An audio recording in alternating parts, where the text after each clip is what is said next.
Hello बच्चों। तो बच्चों आज जो है हम लोग नया चैप्टर शुरू करने वाले हैं कम्युनिकेशन का। और चैप्टर का नाम भी कम्युनिकेशन ही है। तो देखो चैप्टर नंबर 1 कम्युनिकेशन हम लोग शुरू करने वाले हैं। तो बच्चों आप लोग अपने इसमें किताब में आ जाओ, फर्स्ट पेज पर आ जाओ, जो कम्युनिकेशन चैप्टर है हमारा। Today we are starting the chapter 1 communication. देखो बच्चों ये चैप्टर जो है इम्पोर्टेंट इसलिए है क्योंकि अगर आप देखते हो तीन चैप्टर्स हैं बच्चों। एक तो हमारा एक हमारा पहला चैप्टर है। पहला चैप्टर जो है बच्चों हमारा कम्युनिकेशन है, ठीक है। और दूसरा चैप्टर है बच्चों हमारा सेंटेंसेस वाला। सेंटेंसेस में हम लोग जो है direct speech, indirect speech, active voice, passive voice, ये सब हम लोग देखेंगे। एंड थर्ड चैप्टर जो है हमारा वो आता है वोकैबुलरी का। थर्ड चैप्टर है वोकैबुलरी।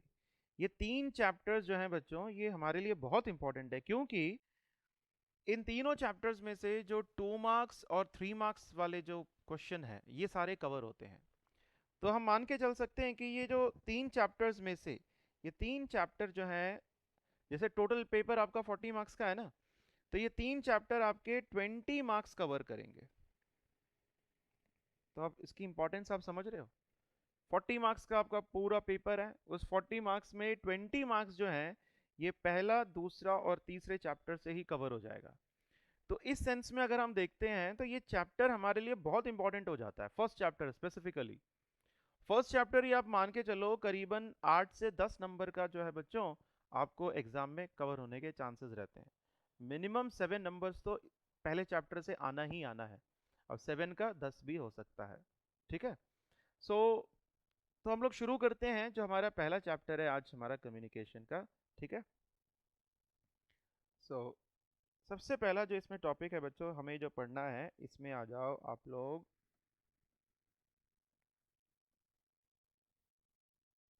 पेज नंबर 1.1 में आ जाओ बच्चों। पेज नंबर 1.1 में जो हमें देखना है कम्युनिकेशन की डेफिनेशन देखनी है। अब कम्युनिकेशन की जो डेफिनेशन हमें एग्जाम में जो पूछा जाएगा, अगर मैं सिर्फ डेफिनेशन की बात करता हूं, या तो हमें 2 मार्क्स में पूछेंगे या तो 3 मार्क्स में जो है हमें कम्युनिकेशन की डेफिनेशन पूछ सकते हैं। तो हमको कम्युनिकेशन की डेफिनेशन थॉरोली हमें देखना है। तो लेट्स सी क्या है कम्युनिकेशन की डेफिनेशन। देखो बच्चों, कम्युनिकेशन ब्रैकेट में लिखा है from Latin communicare meaning to share. आप ये जो लैटिन में जो भी लिखा है ना ब्रैकेट में, इसे बच्चों आप स्किप कर दो, ये आपको करने की जरूरत नहीं है। क्योंकि 3 मार्क्स या 2 मार्क्स में क्वेश्चन जब आएगा कि डिफाइन कम्युनिकेशन, कम्युनिकेशन के बारे में बताइए, तो जिस तरीके से मैं आपको बता रहा हूँ आप वैसे ही करके आओ। उससे क्या है कि आपके मार्क्स नहीं कटेंगे और आप फुल मार्क्स स्कोर करोगे। तो क्या है डेफिनेशन देखते हैं। Communication is a process. पहला पॉइंट बच्चों, कम्युनिकेशन क्या है। कम्युनिकेशन एक प्रोसेस है। Communication is a process. और इस प्रोसेस में बच्चों हम लोग करते क्या है, प्रोसेस ऑफ एक्सचेंजिंग। तो ये हमारा एक कीवर्ड हो गया। कम्युनिकेशन क्या है, communication is a process of exchanging. और कम्युनिकेशन बच्चों हम लोग किसको एक्सचेंज करते हैं, we exchange information, ideas, thoughts, feelings and emotions. दोबारा देखिए बच्चों, कम्युनिकेशन क्या है, communication is a process of exchanging. Communication एक प्रोसेस है जिसमें हम लोग एक्सचेंज करते हैं। Communication is a process of exchanging, किसको एक्सचेंज कर रहे हैं बच्चों, exchanging information, ideas, thoughts, feelings, emotions. और कैसे एक्सचेंज करना है, थ्रू स्पीच, सिग्नल्स, राइटिंग और बिहेवियर।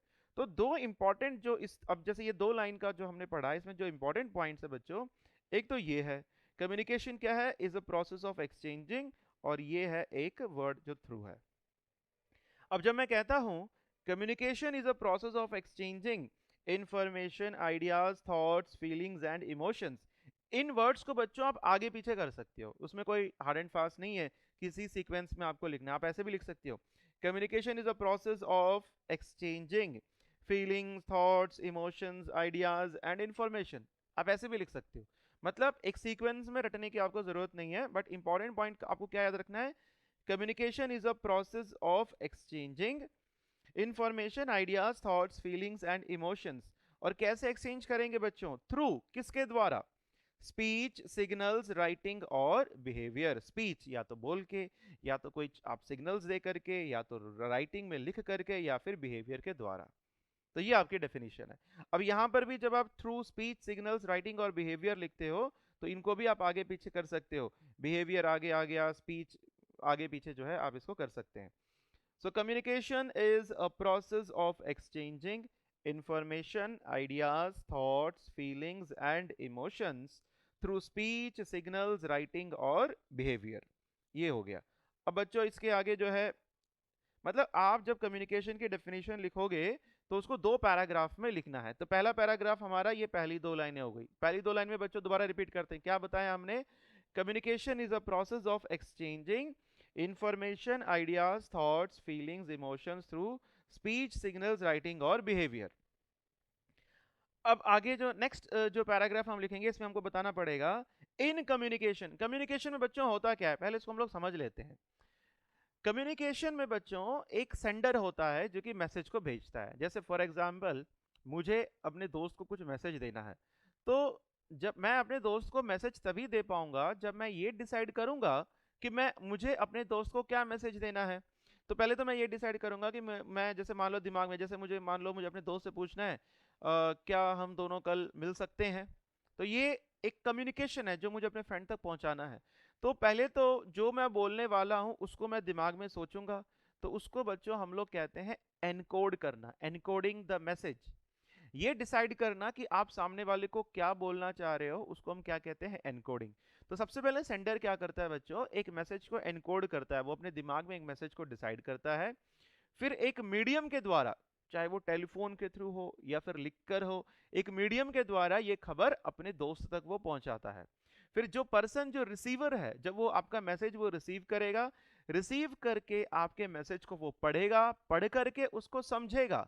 जब वो पढ़ करके उसको समझता है बच्चों, तो उसको हम कहते हैं डिकोडिंग द मैसेज। तो जो मैसेज मैंने दिया उसने उसको पढ़ा और समझा, तो उसको हम कहते हैं डिकोडिंग द मैसेज। तो मैसेज को डिकोड करने के बाद फिर वो क्या करेगा? उसका मुझे रिप्लाई भी तो देगा। फिर वो क्या करेगा? मुझे वापस रिप्लाई देगा या फिर फीडबैक देगा। कैसे?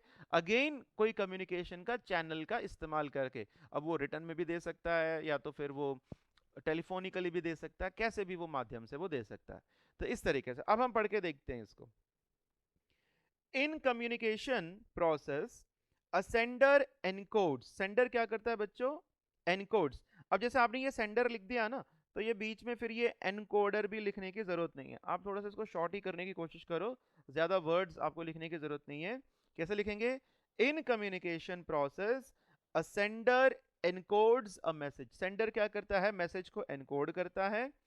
And then using a medium और चैनल, और उसके बाद वो क्या करेगा? एक चैनल, या तो आप मीडियम लिख सकते हो या तो channel. And then using a medium, channel को अपन कट कर देते हैं। And then using a medium sends it to the receiver, यानी कि डिकोडर, ये डिकोडर को कट कर दो, send its to the receiver. Receiver क्या करेगा? Who decodes the message. Receiver क्या करेगा? मैसेज को डिकोड करेगा।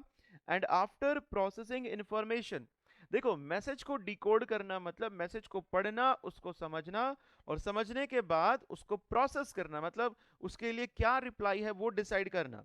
And after processing information sends back appropriate feedback और रिप्लाई। आप फीडबैक या फिर रिप्लाई में से एक वर्ड आप लिख सकते हो, दोनों लिखने की जरूरत नहीं है।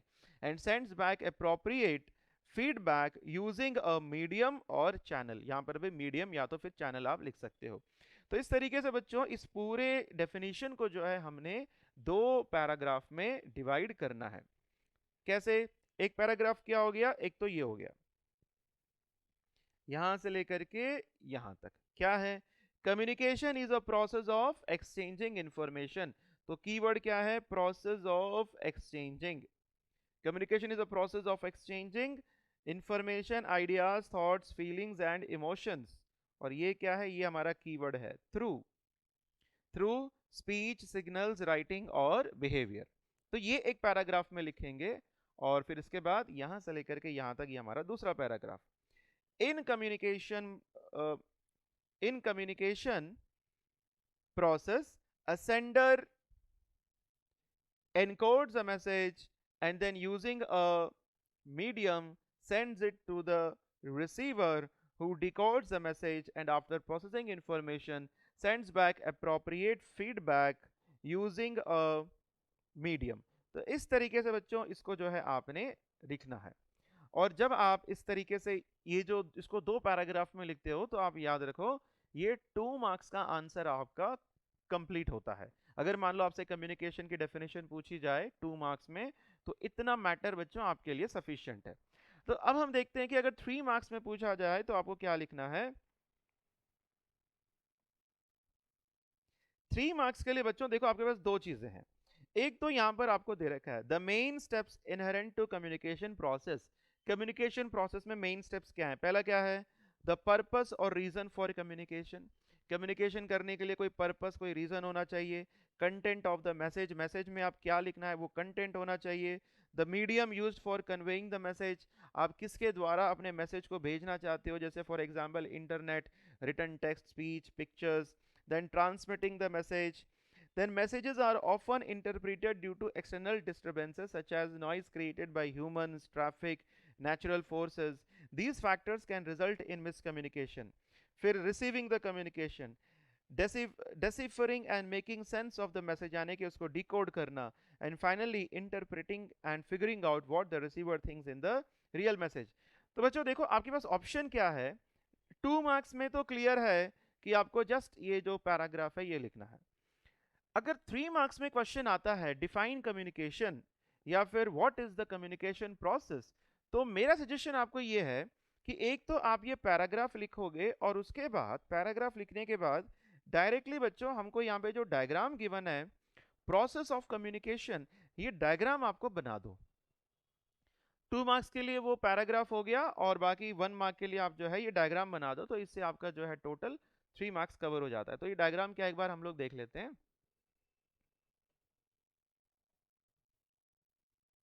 देखिए टॉपिक है हमारा process of communication. Process of communication में सबसे पहले कौन है बच्चों? सेंडर।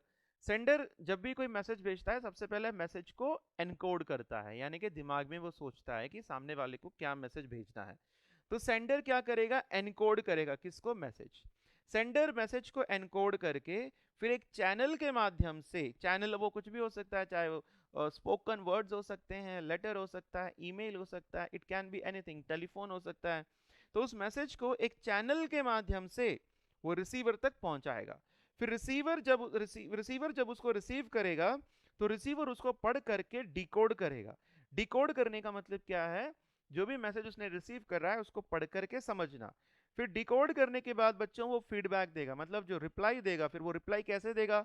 वापस चैनल के माध्यम से वो सेंडर तक जो है वापस वो रिसीव कर जाता है। तो ये जो है प्रोसेस ऑफ कम्युनिकेशन का बच्चों ये डायग्राम आपको बनाना है। अब इसमें इस डायग्राम में एक पॉइंट और इंपॉर्टेंट है, ये है कि आपको दिख रहा होगा कि ये कम्युनिकेशन प्रोसेस में एक तो ये बैरियर बना हुआ है, ये नॉइज। मतलब कम्युनिकेशन प्रोसेस में कुछ बैरियर्स होते हैं बच्चों जिससे कि कम्युनिकेशन प्रॉपरली नहीं हो पाता है। एक एग्जांपल लेते हैं, जैसे कि मतलब मान लो मैं यहाँ पर खड़ा हूँ और मेरा कोई फ्रेंड है जो सड़क के उस पार खड़ा है और मैं उसको यहाँ से कुछ बोल रहा हूँ मैं, और उसी दौरान क्या होता है कि जैसे मान लो तेजी से एक बस निकलती है और बहुत जोर से वो हॉर्न करती है, तो उस हॉर्न की वॉइस के कारण हो सकता है कि मैं जो भी बोल रहा हूँ वो मेरा फ्रेंड जो है वो नहीं सुन पा रहा। तो ये जो नॉइज है, इस नॉइज ने क्या किया? कम्युनिकेशन प्रोसेस में एक बैरियर का काम किया। So this noise has created impairment of the communication. Empire का मतलब क्या होता है? जैसे मान लो बच्चों अगर मैं कहता हूँ pair, PAIR, there is a word. Pair का मतलब क्या होता है? जोड़ा, जो बराबर होता है। इम्पेयर मतलब देयर इज अनइक्वल, मतलब जो मैंने बोला सामने वाले ने एग्जैक्टली वो वर्ड्स नहीं सुने, उसने कुछ और सुन लिया या फिर एक गलत मिस इंटरप्रेट कर लिया जो भी मैंने कहा हो, ठीक है ना। तो ये जो बैरियर्स में भी आगे हम लोग टॉपिक पढ़ेंगे, डिफरेंट बैरियर्स, कई सारे बैरियर्स होते हैं जो कि कम्युनिकेशन प्रोसेस को प्रभावित करते हैं। तो यहाँ पे जस्ट हमने एक एग्जांपल दिया है, noise is one of the barrier. तो बच्चों इस तरीके से जो है आपका कम्युनिकेशन का जो डेफिनेशन है कंप्लीट होता है। सो मेरा सजेशन आपके लिए यही है कि अगर 3 मार्क्स में कम्युनिकेशन की डेफिनेशन पूछी जाती है तो आपको करना क्या है? एक तो ये पैराग्राफ आप लिख दोगे, इस पूरे पैराग्राफ को भी आप कितने में डिवाइड कर दोगे? 2 पैराग्राफ में डिवाइड कर दोगे। पहली तो ये 2 लाइनें हो गई, फिर यहाँ से लेकर के यहाँ तक ये एक हो गया, इसको 2 पैराग्राफ में डिवाइड कर दो। फिर उसके बाद ये स्टेप्स लिखने की बजाय अगर आप डायरेक्टली ये डायग्राम बना देते हैं तो ये ज़्यादा इफेक्टिव रहेगा, एक आपका टाइम भी कम रहेगा, प्रेजेंटेशन भी अच्छे से आप इसको कर सकते हो और आपको पूरे नंबर भी मिल जाएंगे। बट अगर मान लो आप ये डायग्राम नहीं बनाना चाहते हो, फिर आपको क्या करना पड़ेगा, ये जितने भी यहाँ पे जो स्टेप्स गिवन है ना, the main steps inherent to all communication are, तो ये स्टेप्स बच्चों आपको लिखने पड़ेंगे। तो वन बाय वन अब देखो हम लोग इन स्टेप्स को देख लेते हैं। पहला स्टेप जो बताया गया है, कम्युनिकेशन जब भी आप करते हो तो उसके लिए एक पर्पस होना चाहिए। आप क्यों सामने वाले से कुछ बोलना चाहते हो, पर्पस क्या है, या फिर वो रीजन क्या है, एक कारण भी तो होना चाहिए जिससे कि आप सामने वाले को बताते हो। सो द पर्पस और रीजन फॉर कम्युनिकेशन होना चाहिए। दूसरा पॉइंट है बच्चों, the contents of the message. बोलने वाले को ये भी देखना पड़ेगा कि भाई वो मैसेज जब दे रहा है उसमें क्या क्या पॉइंट्स इंक्लूड करना है, तो इसके बारे में भी वो सोचेगा। तीसरा, केवल सोचने से काम नहीं चलेगा, उसको ये भी देखना पड़ेगा मीडियम क्या है, किसके माध्यम से वो जो है कम्युनिकेट करता है।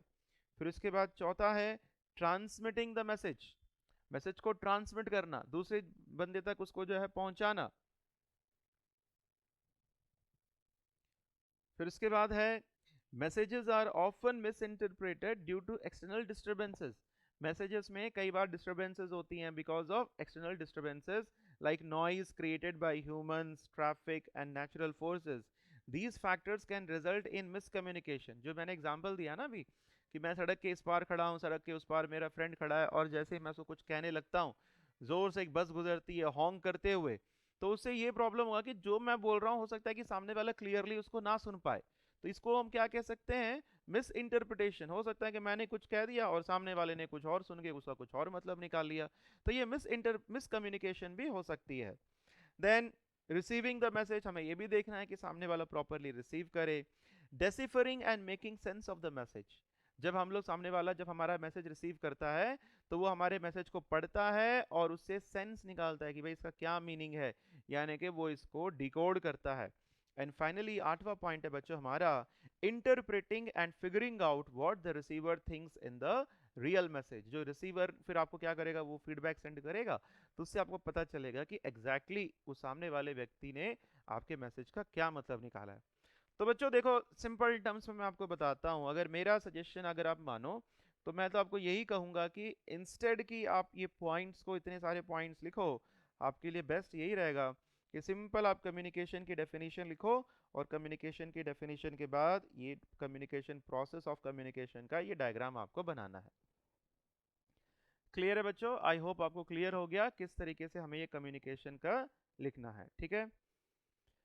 अब देखो बच्चों, ये जो टॉपिक है हमारे पास गिवन है, टाइप्स ऑफ कम्युनिकेशन, बेसिकली इस टॉपिक को जो है आप यहाँ पर इसको आप स्किप कर सकते हो, टाइप्स ऑफ कम्युनिकेशन आपको करने की ज़रूरत नहीं है, क्योंकि इसी चीज़ को बच्चों यहाँ पे जो नीचे इन्होंने जो दे रखा है ना, नेक्स्ट जो है हमारा the broad categories of communication, तो यहाँ से हम लोग करेंगे टाइप्स ऑफ कम्युनिकेशन कह लो या फिर the broad categories of communication कह लो। तो ये जो टॉपिक है हम लोग इसको करते हैं, तो ऊपर वाला टॉपिक आप स्किप कर दो, वो आपको नहीं करना है। सो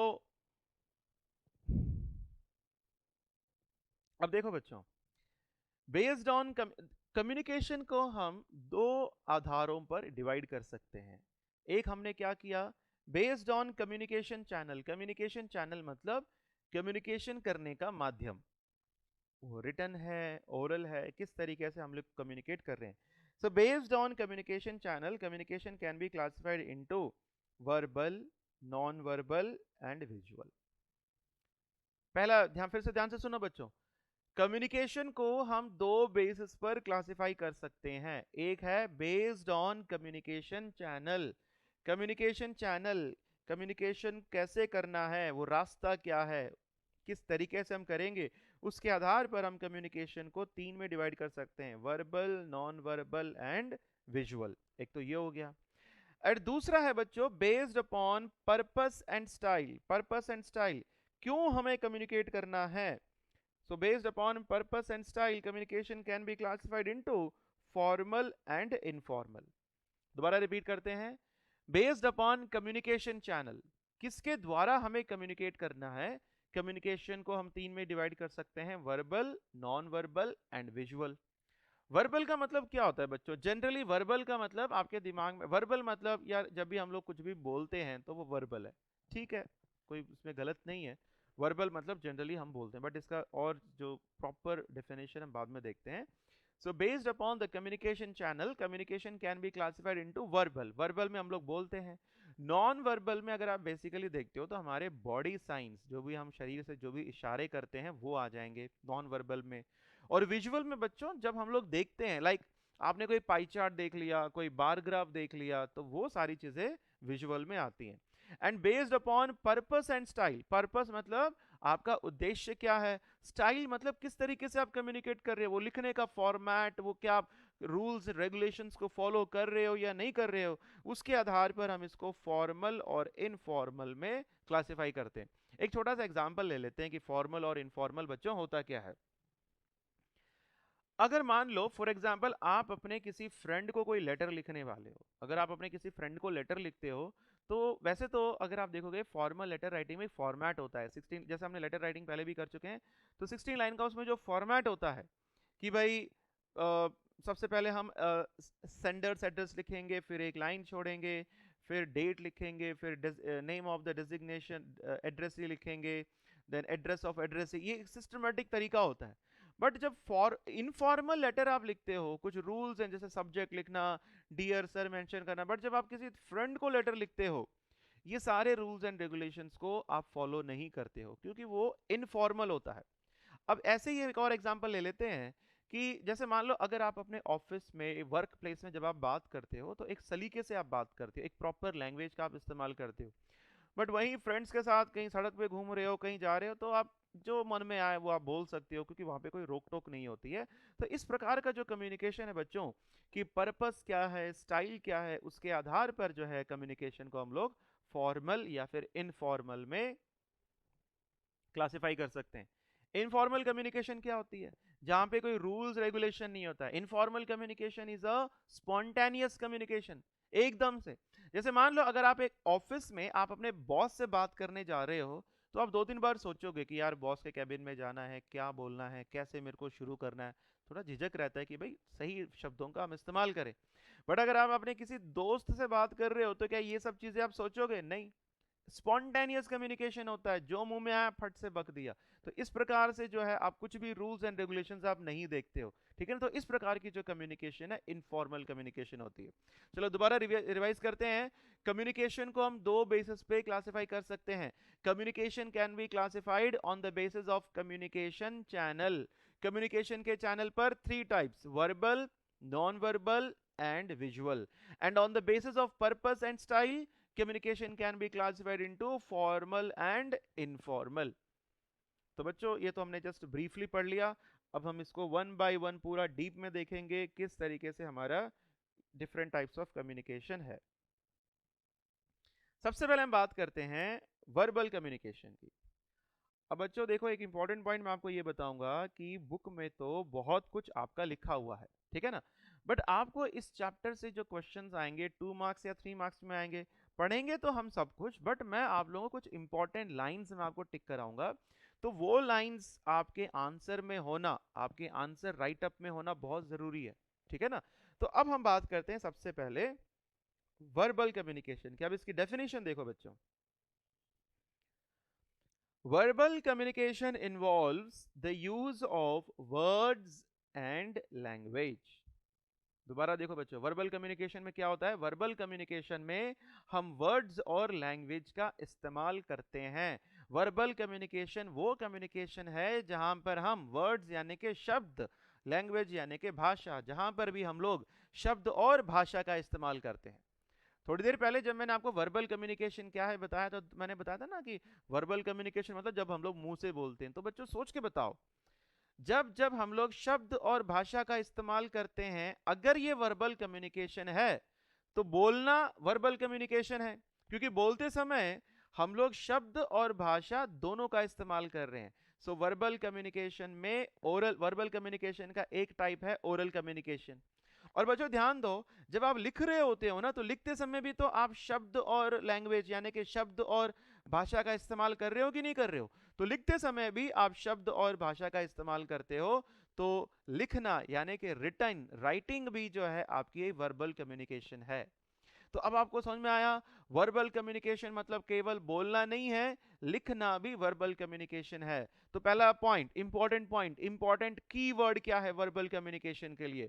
वर्बल कम्युनिकेशन कौन सी कम्युनिकेशन होती है? जहां पर शब्द और भाषा इन दोनों का इस्तेमाल किया जाता है। सो दोबारा देखते हैं definition. Verbal communication involves the use of words and language in delivering the intended message. क्या मतलब होता है इंटेंडेड? इंटेंडेड मतलब जो आप बोलना चाहते हो, जब आप जो भी आप इंटेंडेड मैसेज आप डिलीवर करना चाहते हो, तो और उस समय जब हम लोग शब्द और भाषा का इस्तेमाल करते हैं, उसे हम वर्बल कम्युनिकेशन कहते हैं। और बच्चों बस यही एक लाइन की डेफिनेशन है जो आपको रटनी है, जो आपको याद करनी है। समझ में आई बात? जब भी आपको, अगर मान लो एग्जाम में आपको 2 मार्क्स में क्वेश्चन आ गया कि व्हाट इज वर्बल कम्युनिकेशन, तो आप क्या लिखोगे? पहले वर्बल कम्युनिकेशन क्या है ये एक लाइन लिख दोगे। फिर क्या लिखोगे? Verbal communication are of two types, one is written communication and another one is oral communication. अब यही वर्बल कम्युनिकेशन मान लो अगर आपको 3 मार्क्स में क्वेश्चन पूछा जाएगा, तो आप क्या लिखोगे? पहले 1 मार्क के लिए वर्बल कम्युनिकेशन की डेफिनेशन, फिर क्या लिखोगे? Verbal communication are of two types, written communication and oral communication. और रिटन कम्युनिकेशन में 2 लाइनें एक्सप्लेन कर दोगे, और ओरल कम्युनिकेशन में 2 लाइन आपको एक्सप्लेन करना है। तो इस तरीके से बच्चों आपको आपका राइट अप प्रिपेयर करना है, ठीक है? तो वर्बल कम्युनिकेशन का तो बस एक ही डेफिनेशन, हमने एक लाइन हमको पढ़ना है, बाकी ये दोनों लाइनें आपको पढ़ने की जरूरत नहीं है। पढ़ना है आप पढ़ सकते हो, बट रिमेंबर मैं इंपॉर्टेंट पॉइंट्स बता रहा हूं जिससे कि आपको मार्क्स भी मिले और आप बढ़िया तरीके से तैयारी भी कर सकते हो। The verbal communication involves the use of words and language in delivering the intended message. फिर क्या लिखोगे? यही है types of verbal communication, the written and oral form of communication. आप सिंपल अपने लैंग्वेज में लिख लो, verbal communication can be classified into two, written communication and oral communication. अब हम देखते हैं बच्चों वन बाय वन कि रिटन कम्युनिकेशन क्या होता है और ओरल कम्युनिकेशन क्या होता है। सबसे पहले हम देखते हैं रिटन कम्युनिकेशन क्या होता है। बिल्कुल जैसा मैं बता रहा हूँ, ध्यान से उसको टिक करते जाओ और साथ में आप अपनी बुक्स में भी लिखते जाओ। रिटन कम्युनिकेशन इंक्लूड्स, बच्चों देखो रिटन कम्युनिकेशन में क्या आता है? Letters and documents, emails, reports, handbooks, brochures, various chat platform, SMS and any form of written interaction between people. तो ये बच्चों हमारा फर्स्ट लाइन है रिटन कम्युनिकेशन। अगर मान लो आपको रिटन कम्युनिकेशन आ गया 2 या 3 मार्क्स में, तो ये जो पॉइंट्स मैं भी आपको टिक करा रहा हूं, ये पॉइंट्स आपको लिखने हैं। बट ये जो 2 लाइनें हमने अभी पढ़ी हैं, इनको बच्चों एज इट इज इतना लंबा चौड़ा लिखने की आपको जरूरत नहीं है। इसको हम थोड़ा इजी और थोड़ा शॉर्ट कर लेते हैं। देखो कैसे लिखना है। Written communication includes letters, emails, reports, SMS and any form of written interaction between people. तो यानी कि ये जितना भी है इसको कट करते जाओ बच्चों, अननेसेसरीली इतना कुछ लिखना और याद रखने की जरूरत नहीं है। अब देखो आपका सिंपल सा एक सेंटेंस बन गया ना। Written communication includes letters, emails, reports, SMS and any form of, अब एनी बोल दिया ना, तो ये जो जो भी मैंने कट करा है तो ये भी आ गए हैं। तो इसलिए जिस तरीके से मैं आपको टिक करा रहा हूं आप वैसे लिखो, तो इससे आपको इजी भी रहेगा और आराम से ये आपको लर्न भी हो जाएगा। Written communication includes letters, emails, reports, SMS and any form of written interaction between people. अब फिर ये सेकेंड पॉइंट हमारा, the written form of communication is essential. Essential का मतलब होता है बच्चों इंपॉर्टेंट, एंड इंडिस्पेंसिबल। इंडिस्पेंसिबल मतलब which can not be separated, जिसको हम सेपरेट नहीं कर सकते हैं। The written form of communication is essential and indispensable for formal business interactions. बाकी ये जो ब्रैकेट में लिखा है बच्चों, ये आप कट कर दो, ये आपको लिखने की जरूरत नहीं है। अब देखो इसमें इंपॉर्टेंट पॉइंट इन्होंने क्या बोला है। Written form of communication is essential. Written form of communication important भी है और जिसको हम अलग नहीं कर सकते, इंडिस्पेंसिबल भी है। किस लिए?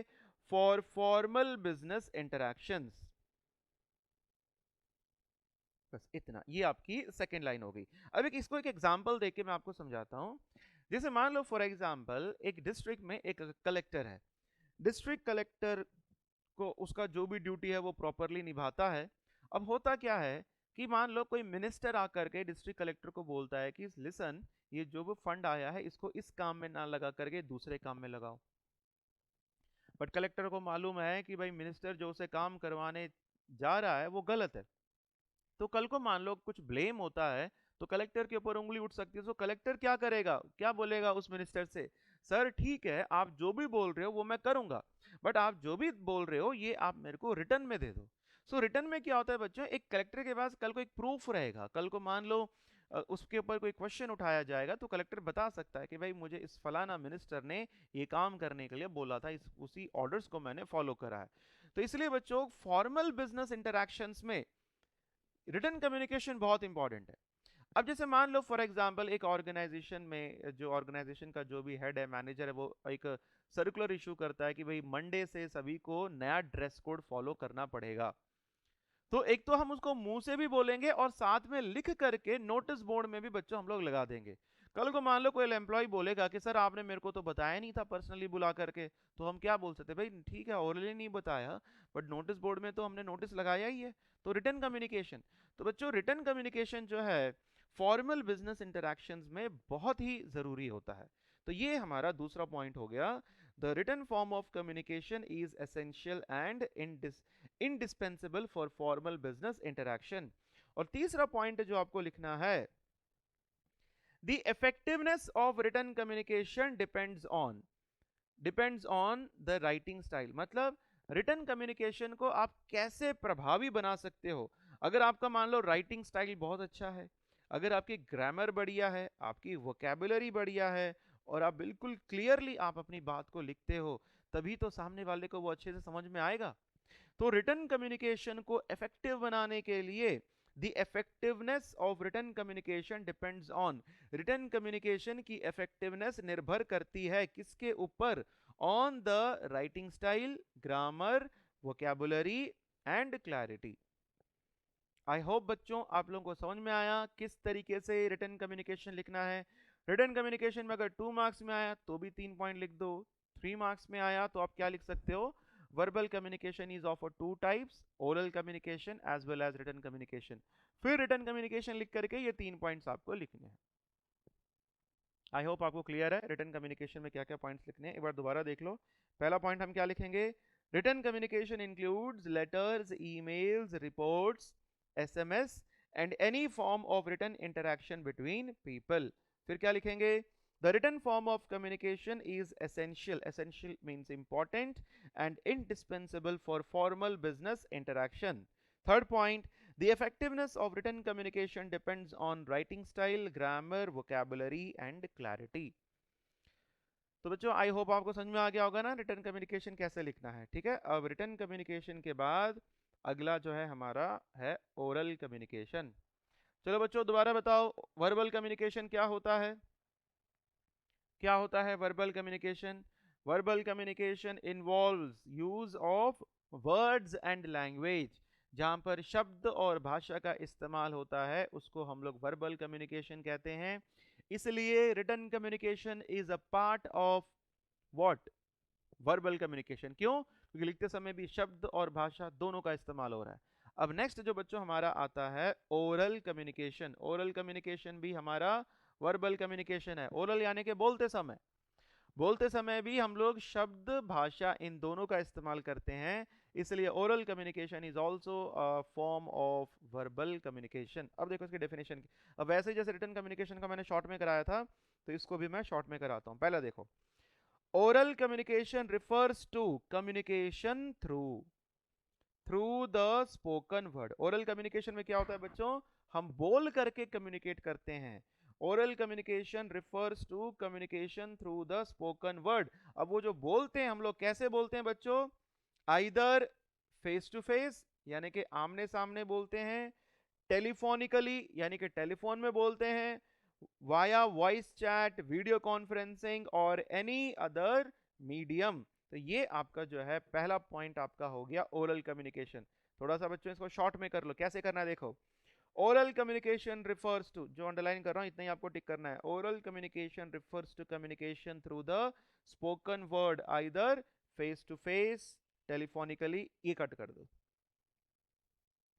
फेस टू फेस, टेलीफोनिकली और एनी अदर मीडियम, तीन चीजें हो गई, फेस टू फेस, टेलीफोनिकली और एनी अदर मीडियम, किसी और माध्यम के द्वारा भी हम लोग ओरल कम्युनिकेशन कर सकते हैं। ये तो हो गया बच्चों हमारा पहला पॉइंट। अब यहां से दूसरा पॉइंट आप यहां से टिक करोगे, इफेक्टिव। बच्चों यहाँ पे जो इफेक्टिव लिखा है ना, EFFECTIV, इफेक्टिवनेस, यहाँ पे NESS, नेस को ऐड कर लो, ये इफेक्टिव नहीं होगा, ये इफेक्टिवनेस होगा। So effectiveness of oral communication depends on, oral communication की जो इफेक्टिवनेस है वो किस पर डिपेंड करती है? Clear speech. आप जो भी बोल रहे हो वो स्पीच क्लियर होनी चाहिए। जैसे मान लो अगर मेरा गला बैठा हुआ है, बहुत ही मोटी आवाज में बोल रहा हूं, तो हो सकता है कि आपको नहीं समझ में आएगा। इसलिए effectiveness of oral communication depends on clear speech and the tone used by the speaker. Tone मतलब वॉइस, जो भी मैं मतलब टोन, मेरा पिच हाई है या लो है, उसको हम कहते हैं बच्चों टोन। फिर आगे लिखा है स्पीकिंग इन टू हाई, या तो अगर आप बहुत ऊंचा बोलते हो, या टू लो वॉल्यूम, या बहुत धीरे बोलते, मतलब बहुत ही धीमी आवाज में बोलते हो, टू फास्ट यानी कि बहुत तेज बोलते हो, टू स्लो यानी कि बहुत धीरे बोलते हो, can also empire communication between people. इससे भी कम्युनिकेशन की इम्पेयरमेंट होती है। मतलब जो मैंने बोला सामने वाले ने एग्जैक्टली वैसा नहीं सुन पाया। ओके, फिर बच्चों ये जो लास्ट जो पैराग्राफ, ये दो लाइन है, ये बहुत इंपॉर्टेंट है। Even non verbal communication such as body language and visual cues affect the quality of interaction among individuals or a group। ये यहां पे क्या बोला गया है कि oral communication is a verbal communication, oral communication verbal communication का हिस्सा है, बट लास्ट में पॉइंट क्या बोला है कि जो नॉन वर्बल कम्युनिकेशन है बच्चों, ये नॉन वर्बल कम्युनिकेशन जैसे कि हमारी जो बॉडी लैंग्वेज है या फिर बॉडी से आप जो भी साइन देते हो, वो हमारे वर्बल कम्युनिकेशन को या फिर ओरल कम्युनिकेशन को और प्रभावी बनाता है। एक छोटा सा एग्जांपल देता हूं बच्चों, जैसे मान लो मैं पढ़ा रहा हूं, तो यहाँ पे तो मैं ओरली बोल रहा हूं, बट क्या होता है कि क्लास में अगर मान लो टीचर जब पढ़ा रहा होता है, अगर बच्चे को मान लो टीचर का चेहरा नहीं दिखता है, तो बच्चा थोड़ा साइड में होकर के टीचर को देखने की कोशिश करता है। बच्चा ऐसा क्यों करता है जब उसको टीचर की आवाज सुनाई दे भी रही है? ये इसलिए करता है क्योंकि केवल ओरल कम्युनिकेशन सफिशिएंट नहीं है, हम टीचर के बॉडी साइंस, टीचर क्या इशारे कर रहा है, इसको भी देख करके हम उसकी भावनाओं को, वो क्या व्यक्त करना चाहते हैं, उसको भी हम समझने के लिए कोशिश करते हैं। इसलिए यहां पे ये बताया गया है कि केवल सुनना या फिर बोलना काफी नहीं है, हमें नॉन वर्बल कम्युनिकेशन जैसे कि बॉडी लैंग्वेज है, इनको भी हमें ध्यान से देखना होता है। ठीक है ना? तो बच्चों इसमें हमारे टोटल कितने पॉइंट्स आ गए? 4 पॉइंट्स हो गए। पहला पॉइंट क्या हो गया? Oral communication refers to communication through the spoken word either face to face, telephonically और एनी अदर मीडियम। दूसरा point, effectiveness of oral communication depends on clear speech and tone used by the speaker.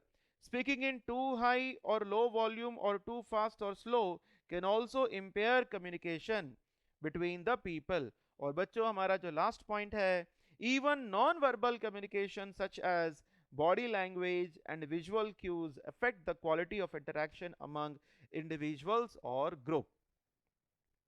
I hope आप लोगों को समझ में आ गया होगा कि किस तरीके से हमें ये पूरा राइटअप लिखना है। ठीक है बच्चों, अब ये हमने देख लिया। अब इसके बाद एक लास्ट पॉइंट है जो हमारा बचता है, इसको भी हम लोग देख लेते हैं, फिर उसके बाद यहाँ पे हम लोग वाइंड अप करेंगे। देखो यहाँ पे क्या लिखा है, verbal communication is the easiest. Verbal में क्या आता है बच्चों? ओरल और रिटन दोनों आता है। verbal communication is the easiest, fastest and most successful form of communication, yet surprisingly according to research it comprises only 7% of all human communication। Verbal communication जो है बच्चों टोटल ह्यूमन कम्युनिकेशन में केवल 7% ही constitute करता है। अब आप इस पॉइंट को सोचो, क्या एक्चुअल में वर्बल कम्युनिकेशन 7% ही रहेगा या उससे ज्यादा रहेगा? ठीक है, तो नेक्स्ट क्लास में इसको हम लोग डिटेल में समझेंगे। ओके बच्चों, तो आज यहीं पे हम इसको रोकते हैं, बाकी हम लोग नेक्स्ट क्लास में देखते हैं।